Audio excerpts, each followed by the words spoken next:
Dunn, how are you going, sir? Yeah, good, man. How are you? Another lovely morning. It is 2021. 2021, and we're kicking it off with a new guest for the year. That's right. Realestate cool? Raw. Realestate Raw. Yeah. That's awesome. Who's on today?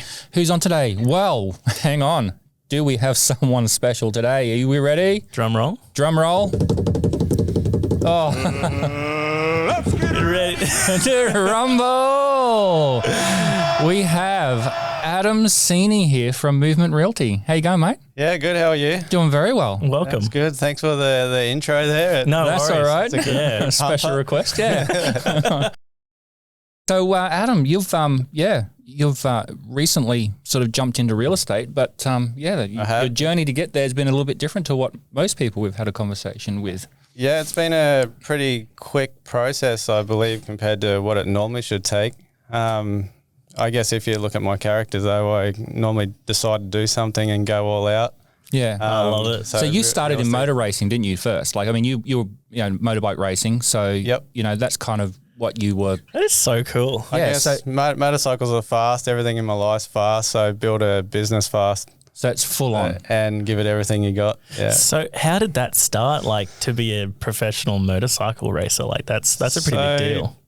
Yeah, I guess it all started when I was young. I actually played soccer, football, played for Bribie Island. Yep. And again, I felt that I was the better player of the team and carried the team a little bit. I'm not being cocky, but then when it comes to the end of the year, there's this one trophy, the biggest trophy, and it's called Best and Fairest. I got it the first year. Second year, I missed it, and I believe it was because maybe I didn't take training as serious, and the coach gave it to maybe a hard worker in training. But on game day, I showed up and played well. So me being competitive and didn't get the trophy, I thought, screw this, I'm out of it. So I'll go and do an individual sport. And then, I went and raced motorcycles. I did beg my parents for a long time to get a motorcycle. But when I got it, I just took to it really quickly. And again, I probably started when I was 13, and when I was 15, I was winning Australian races. So wow. Yeah. So how do you get to that stage from just buying a bike to driving it around a track to being in the sport? Yeah, it wasn't just all on my back. My parents got me going pretty quickly. I didn't just do club days. I went club days into state races pretty quickly, and then straight away into interstate. So, and then every day I'd come home from school and I'd be riding every day. So I fast-tracked where people were racing on weekends. I was riding every day and for hours at a time. So, and that's kind of like my real estate life, I guess. So you just got that dedication where you put your mind to something. It's yep, I'm all in and I'm just going to make this work. It doesn't matter whether it's soccer or motorbike. I mean, they're very, very different things. Yeah, I'm pretty good at blocking things out and getting tunnel vision. So even when I was a professional racer, some people might have thought I was a bit maybe snobby on the day, not socialising when I was just focused. And all that's going through my head is how I'm going to be better in the next race and how can I improve on the last one. That's right. One man, one mission, Boom. I know, yeah. So how long did that career last for then? I'd say I kind of retired, I guess, when I was 27. Okay. So I was racing juniors, but you're not really professional. So I'd say when I was 17, maybe, 17. 10 16. years of pro racing. From 17 to 27? Yeah, probably a bit over, yeah. A bit over that? Yeah, wow. So I bet that you have a few war wounds to... Yeah, my body's banged up and I got a lot, but I'm not in a wheelchair, so I'm coming out all right. Oh, good. Awesome.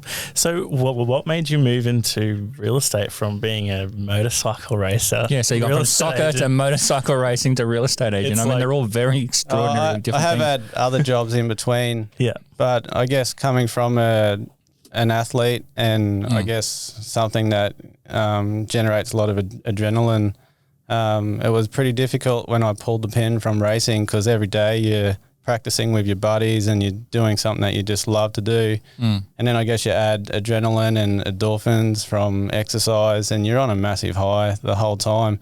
Yeah. And then when that just suddenly stops and you do a career that you're not enjoying, it's a rough ride. I can openly talk to people about it all the time. But I used to wake up at 5 a.m. to do a job I didn't want to do and instead of the alarm going off and you're jumping out of bed, like, let's get the day done. You're rolling You're sitting on the edge of the bed wanting to hit your head on the bedside table. Yeah. Like, Haven't we all been there before? So then I kind of felt there's got to be more to life after bikes, but more to what I'm doing now. And it's not that I chose real estate. I kind of fell into it, but I kind of felt when I started it was the right thing for me, because racing motorcycles, you might get a small sign-on fee and then you make your money with results. So you're only getting paid with results, so you have to work hard to get results. And real estate's the same game to me. I look at it like a game, and to me it's a competition. So I only get paid with results, so I want to be the best and get paid. Of course. That's a pretty cool mindset to have, isn't it, really? It like is. You're going in there like with the end goal in mind, not just churning through another listing, another appraisal, another job. Yeah, of course I'm there for the people. Like the last thing I want to do is piss people off, and I want to do the right thing. It's my reputation on the line, and I'm not that person to do the wrong thing. But as far as other agents and everything are concerned, now I treat it like a sport now. They're my competition. At the end of the day, if I become buddies with them, I feel like I won't be doing my job properly. And some people look at it differently, but I kind of at first tried to work with other agents and I got a bit shafted a couple of times. So now I just thought, my first plan, whereas I was going to treat it like a sport, that was the better idea for me. So now if you're in Movement Realty, you're on my team, and I'll do whatever it takes to get you where you need to be and help you. Like, I've got a couple of new agents starting. But yeah, if you're on another agency, I guess you're my competition, and we're battling to win. Watch out. No, guys. I don't take it like personally now. Yeah. Like at first when they were jumping my listings, I was like, oh man, these guys, and getting all angry about it. I don't get angry now. If they didn't do it, they're not doing their job. So we're just competing now. So let's wind back the clock to where it all started. So how does real estate just fall into your lap? So, I was doing another job and I bumped into, I'm not going to mention names and agencies, but I bumped into an agency owner, and he said, oh, how's things going? And I said, oh yeah, I'm not really into it. Have you got a job for me? Just mucking around. Yeah. And he said, I got a guy leaving in 2 weeks. Do you want to start? And I didn't take him serious. I didn't think much of it. But sure enough, 2 weeks later, he called and said, where are you? He said, you'll start. And I said, oh, I thought you were taking the piss, mate. So I ended up going, and I got a start. Unfortunately, it was pretty much, there's your desk over there, mate. Good luck. I knew nothing about real estate.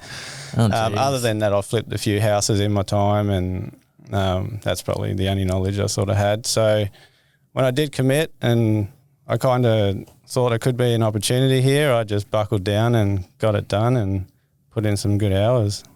That's brilliant. That's awesome. So real estate, just like, the other things, there's no instruction manual for it. It's all experience. You just got to learn it and figure it out and, work out what works, what doesn't work. I kind of felt going into a big agency, they would have like a system and guide you along the path, but I had absolutely nothing. Just there's your CRM, there's your desk. Strap in and good luck to it. We've heard that a few times, haven't we now, Jay? Not like, you should be doing this to prospect, mate. You should be like some sort of mentorship at least. Yeah, almost. So it was none of that at all. I was getting up at ridiculous hours, like 4:30 in the morning, whatever, just YouTubing. So many different top agents on how to do a listing presentation, how to do everything. I was every day educating myself, whether it be early in the morning. Tom Panos when I'm driving. I'd be driving somewhere and it's just Tom Panos. Yeah, I love that guy and what he does. It's just perfect for learning. And then, at night time I'd be up doing the same thing. But, I knew I had to do it if I was going to swim out of it. So yeah, right. So what was different about real estate that made you love it from the previous job? You're at what was that one thing that sort of made you want to keep learning and not just throw the towel in?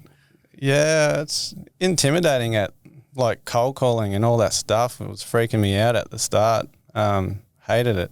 But I think it's mainly it's like the chase, like in sport. Like, I think me making it a competition is what's driving me. So now who I thought was what do you call them? Senior agents, you'd say. That's what they call themselves in there. Yeah. Senior agents. To me, I was like, oh, yeah, well, they make okay money and they're up here, I'm here.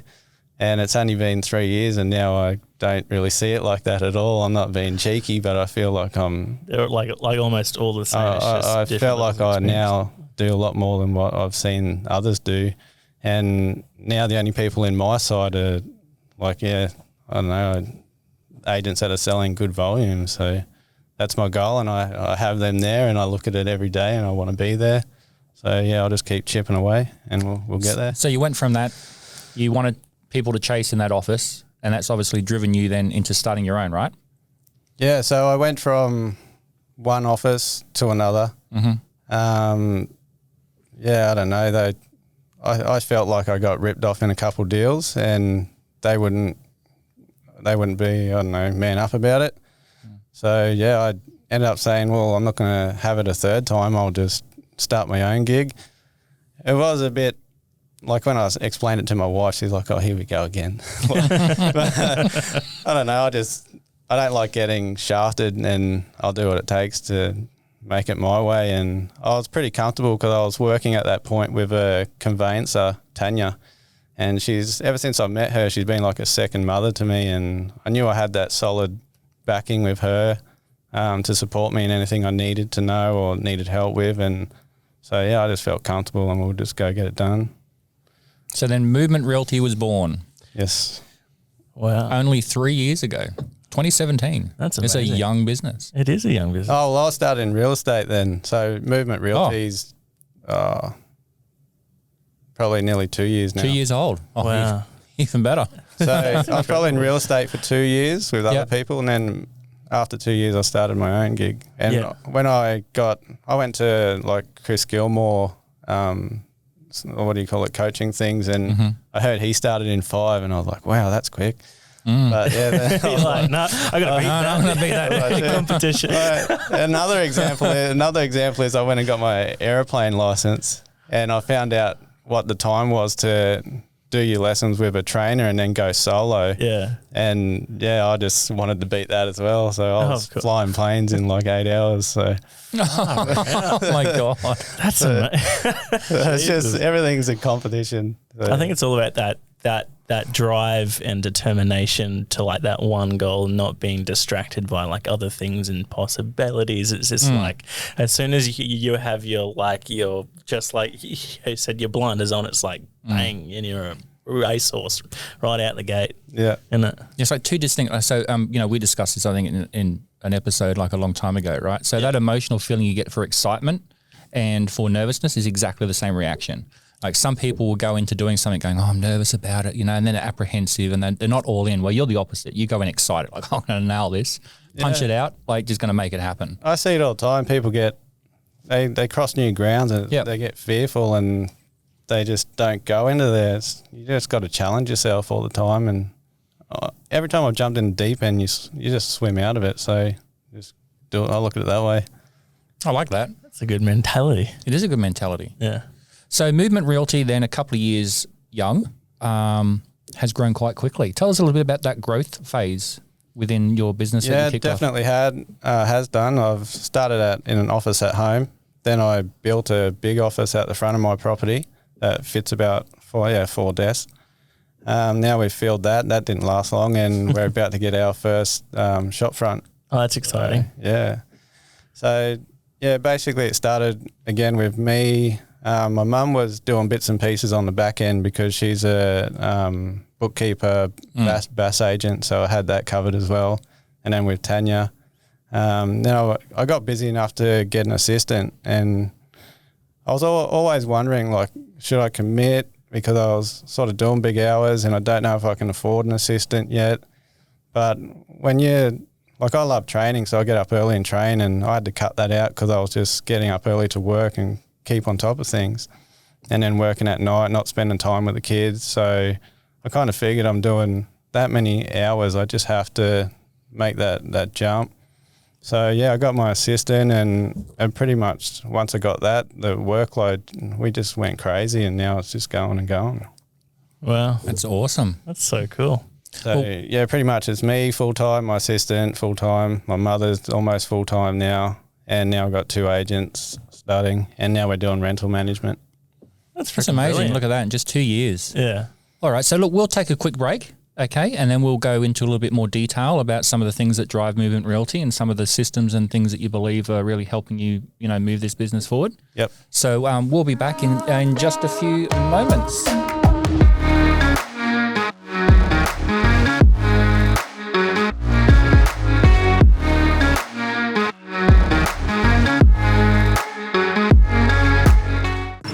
Welcome back, Jaden. Yes, thank you. So continuing off here with Adam Cini here from Movement Realty, we were discussing a little bit about, the growth and how we got into it. So Adam, you've obviously, you've got your mum on board now, you've got some assistants, you're sort of growing, you're going through that phase. So what are some of the things, that you've done to sort of get to that point? Yeah, I always, like if you think who you're going to trust, like especially with the accounts and all that sort of stuff, you can't beat anyone but your mum, I guess. No, of course, yeah. I trust her with everything, so I've got a pretty good, solid base in that area. Yeah. With my assistant, she has been in real estate before, so she's a real quick learner, like super fast. So we've clashed heads a couple of times, but that's only because That's the coaching you? Yeah.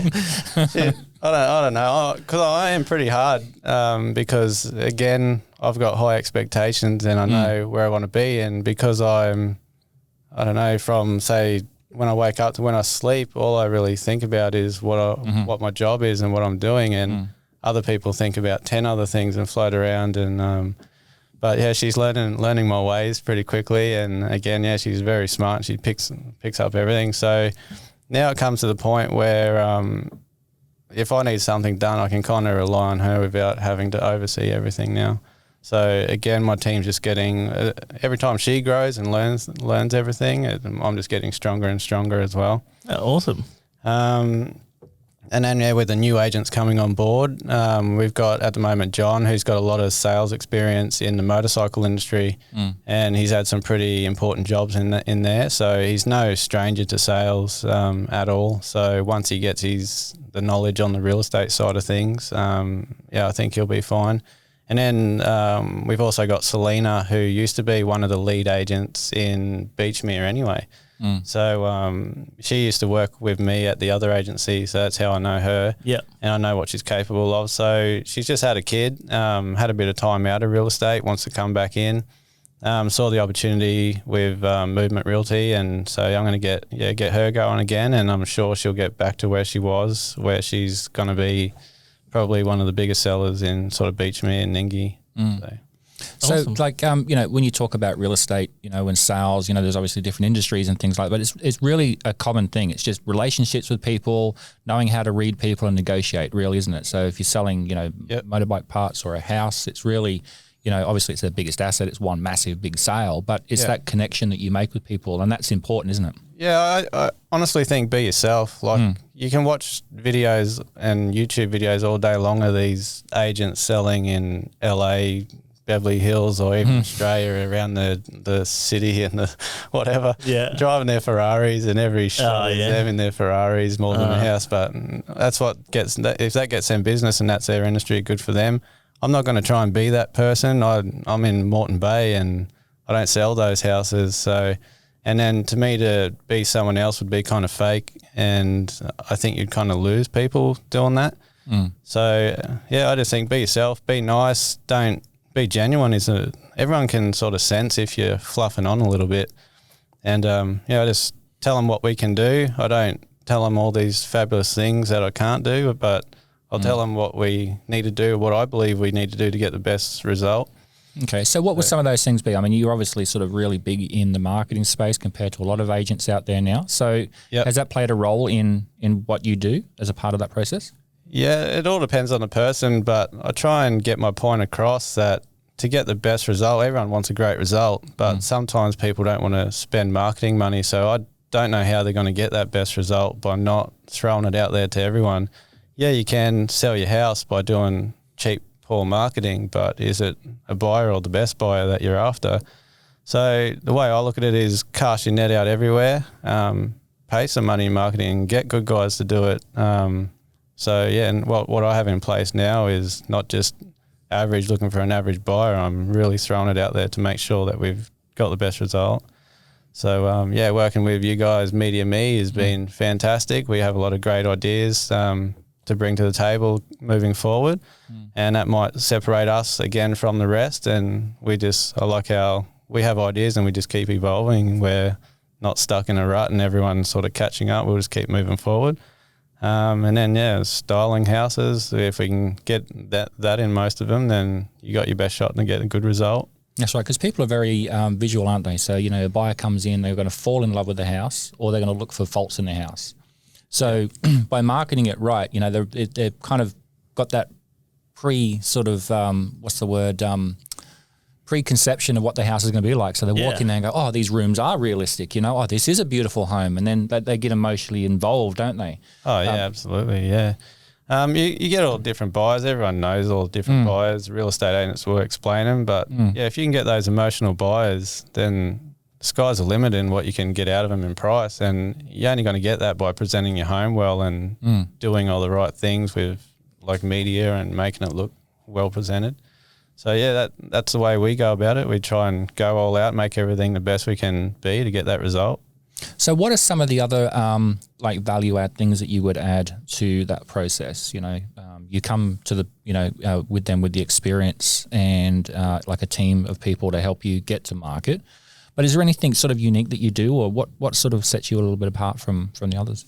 I'm always trying to learn about social media. I think that's a massive thing right now. I used to believe it was sort of realestate.com domain and social media was there to sort of help a little bit, but I don't believe that now. I think it's like social media is there. Like, I don't even sometimes list houses on other platforms now. I just do a coming soon with Facebook, my website, a bit of my database but it's driven from the Facebook. And like this weekend, I got about 5 people going to a listing on Saturday, yeah.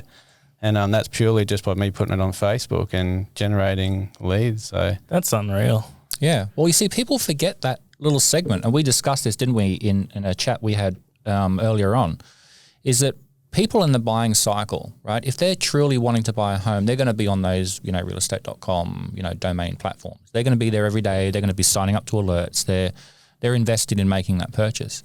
What about the ones that were there and going, oh, I'm so disappointed, I haven't found the house I want, but yeah, we still would look if the right one come up? Or you got the ones that aren't quite ready to commit, they're not, heavily into realestate.com and domain. They're all the ones that are on their socials every day. That's where they are when they're not on websites, and then, by doing that approach, you're kind of capturing those people go, oh, I think I found it. Back on the market again. Let's get this one going, Yeah. So it is a very important process in the sales. Another thing I found is use Morayfield as an example. If someone wants to buy a house in Morayfield, they're going to type in Morayfield and realestate.com, whatever. But I've actually caught a guy that was only looking in sort of Warner out that sort of way for acreage, and he would never have come to this property if I didn't have the social media boosting going on. And then that's popped up in his Facebook feed, and he's like, oh, wow, I didn't even think of moving out that way. And so you cast it again. That's incredible. Yeah, opening up possibilities, getting people to expand, what they would normally be thinking about. Yeah. Yeah, that's awesome. So you got great marketing, you're on the socials, which is fantastic. I'd say probably, I'd be maybe 1 or 2 in 10, I would say, agents are actually in that space, right? Very, very underutilized area. Yeah, properly as well. Yeah, properly as well. Yeah. Absolutely, yeah. There's the right way and the wrong way of doing it. My agent review automatically posted from the website, and that's all. That's junk. That's what we call junk mail in social areas. Like, you got to be relevant, don't you? You got to give people like interesting stuff. Yeah, and like it needs to be personal as well. Like, I know. It needs to look like you've actually written it. Anyway, that's for another episode. Okay. So then you're on social. You're doing some styling stuff, which is definitely lifting property prices. I mean, we've seen that time and time again. And obviously your genuine approach is what's sort of telling people, hey, look, this is what we do and this is what I am. And yeah. So I want to keep it that way. Like a lot of my reviews, everyone says I'd say it how it is, and I'm not going to tell them stories, and they appreciate that. So I'm not going to change it. Work hard and stay genuine, and things will come. I lose listings all the time, really. I go into listing presentation, and an agent will tell them a figure that's just out of control, and I just say to them, have they backed up that price? Like, how are you going to get that price? Is it around? Like, but I'm not going to be the guy to tell them that big story, and then a month later, after Struggle Street, like, we shouldn't be in this price. We should be down here. I see houses all the time that have been in like that. I've missed it. A month later, they've sold for what I've told them it would sell for. Yep. But yeah, I'm not going to tell stories, but I'll get it done being genuine, I guess. Definitely. So nature of the beast, isn't it? It is. And people have to look out for that. They've got to do their own research and, not fall into that hype. I mean, the market is good at the moment, but that can change at any time. And you don't know who that buyer is until they're there. Well, if the price is there, we'll find it by going all out in the marketing that we do and getting the house presented the way we want. Even if we put a price guide there, like just the other week, I put a price guide, and it was a house in Morrowfield. They only wanted 340. I thought it was a mid three. I put a price guide of 340, 360, but we got for 400. So we done all the right steps. It was styled nice, and again, by doing that, we generated a lot of people in the open home. This was a pretty good story actually, because I didn't list it till late Friday, like Friday night. So I was a bit concerned Saturday would be a bit of a dive. Yeah. We got blasted on Saturday, and then Monday someone wanted to do a private inspection. So I thought, well, I'm going there, I'll just make it an open home Monday night. So Monday night, 5:15 was the open home. 24 groups went through. I was just shocked. Wow. We had about 4 offers, and it just blasted the guide out and went to 400. So, Damn. And that's what I would say was purely because of the way we marketed the property and got all them people there and generated that. Attracts that attention, even doesn't the it? bank valuation guy's like, he sort of smiled and said, how do you feel about the price you just got? It's pretty damn good, if you ask me. Yeah. Oh, no, it's all good every day, mate. Good. No, easy clap. Yeah, he was good, and he ended up getting it through. So how good. Yeah, so the owners are stoked. They basically got 50 grand more than what was expected, and so that's a win. You got to push those boundaries. I mean, $50,000 is a lot of money. That's a year's wage for the average person. How much would that look like if we put it all in cash on this table? I know, we should do that one day. Yeah, we should. Well, when we have 50 grand, just to Yeah. We'll just photocopy it. But that's a new car. I mean, that would be what you paid for your car as a bonus. Yeah, just there you go. Yeah, there's a new car. Yeah, paid new for. car. My goodness. Yeah. I mean, you put into that type of sort of perspective, that's huge. Yeah. I can, there's so many examples, and one of them was I listed my buddy's home, but because he wanted to buy 5 acres through another agent, again, I won't name names, but he went to sell the property through the other agent because it was subject to his sale, and the agent said, I'll do a subject to sale, but I want control of selling yours. And they just did that standard little ad, no marketing. So this guy had what I'd say one of the best houses in Upper Caboolture on 3,500 square metres, pool, gym, stunning home. And in 90 days, one buyer come through. I couldn't believe it. Oh, my God. And so in that time, he had missed the property that he was actually trying to get. So then I just said to my mate, look, just move him on. I'll come and sell it. I'm sure I'm going to sell it. And then so we did all our marketing package. So in 2 weeks we had, I think it was 21 groups through, so not people, groups, multiple offers. And what was it? Oh, the agent said to him, the reason we couldn't sell was you needed to bring it down to 680. And like, no way. But we ended up getting it back to 732. But in that area, I know 732 doesn't sound like much, but in that area, it actually is a pretty fair price up there. So, yeah, again, you could have done poor marketing, sold for 680, or like we done the good marketing, we're back at 732. So for the sake of a few grand in marketing, like really. Yeah, that could earn you like a yearly wage for somebody. You know what I mean? Like it's just... That comes back to that buyer perception. You market it down at this level people feel it's valued at that level. You know, you market it up here. It's like, oh, wow, that's awesome. You know what I mean? Have to put my best foot forward. And while we're talking about that listing and social media, that was that listing where the guy was looking at property in Warner and then wanted this property.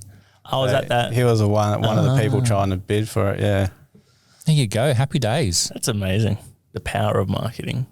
So bring on the good marketing. So that's a perfect example to me and why I believe strongly on what we do. And I'm not happy that I didn't get the first shot at it, but I'm glad that happened because now I have that story and it's no joke. It's a real story and I can show you what average marketing does. And especially in an area like Upper Caboolture, who's going to type in sort of Upper Caboolture unless you know it? They're probably going to type in Morayfield, Caboolture, these sort of suburbs. So, definitely doing what we do is working. That's brilliant. So Fantastic. what are your plans for Movement Realty moving forward, 2021 and beyond? What does it look like this year and next year? In the coming years, it's definitely going to be a lot of hustling and hard work, and I'm still going to be an agent. Yeah. But I do have a role now as I'm taking on, I guess, other agents that I want them to be successful. Again, it's a bit different approach. Like I see other agencies where the agents within themselves are competing against each other, and it's a bit of a snaky pit. Yeah. But I don't want that at all. I actually want to see them do well. Embrace. So yeah, my role now as an owner, I guess a business owner, I have to take that on. So not only do I want to have good numbers, I have to make sure that they've got everything they need in place. So going beyond the next few years, like I want to take on more agents, build my rent roll, get someone in again to manage rent roll and keep building that to the point where maybe the business is big enough where I don't have to be that lead agent in the team anymore. And then I'll sort of step back a bit and sort of help the business grow and sort of look at it that way.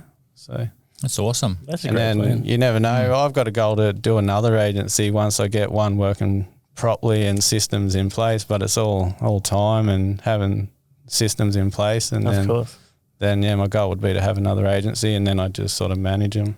How exciting. That's cool. There you go. Big plans. Yeah. Not just a little business from the house anymore. You're ready to go. Like, I've got a new goal in sight. Bullet a gate. That's So have you set yourself a time limit and then you've brought that back as well? Or? I'm going to do it in 30 days. So, I don't know. We'll see what happens in 5 years. I think 5 years is probably realistic, but it all depends on. I'm not going to do it unless the first one's running smooth and Exactly. so. Well, now we have this filmed of you saying 5 years, and then in 2 years' time, we're like, well, Adam, how you tracking? just play this old bit of the podcast here. You said it was 5 years, and here we are. You've taken over Australia, and you're moving on to England. And Yeah, that'd be awesome, wouldn't it? So thanks very much, Adam, for coming along today. It's been awesome. Thanks for having me. Yeah. It's been a pleasure and good fun. Yeah, you like it? You like the setup? Is this cool? It's awesome. There we go. All right. Adam Cini, everyone from Movement Realty. So, thanks very much for coming along. And, if you're out sort of in his patch, give him a bell.